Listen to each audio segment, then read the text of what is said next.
Some families in Denver dealing with a fire in their apartment building. 11 people were hurt. Dozens of others were forced from their homes. Denver 7 reporter Lance Hernandez is outside the Federal Arms apartments at 26th and Federal. And Lance, many of them don't even know when they'll get to go back home.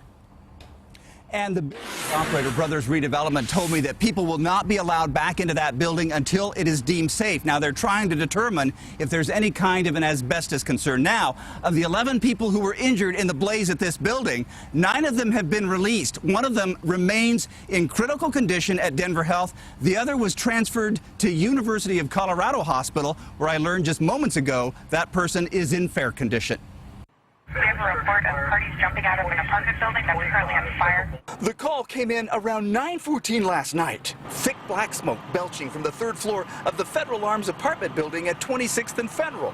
I get to the red light. As soon as I get to the red light, I hear screaming, clear as day. Lee Vellis was driving by when he heard a woman scream, "Catch my baby!" He and another bystander grabbed a blanket and held it stretched out with their hands, but the baby came down from the 3rd floor off center. I didn't have no choice but to let go of the blanket and go for the baby itself.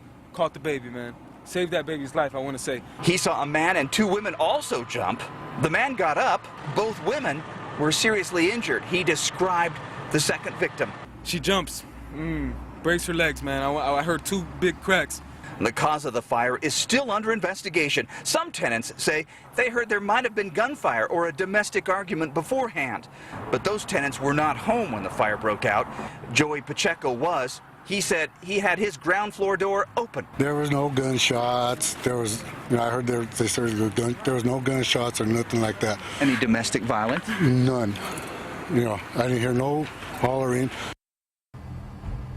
Now, the building operator Brothers Redevelopment says it is working with other service agencies to determine if there are any other options for the tenants who can't go home right now.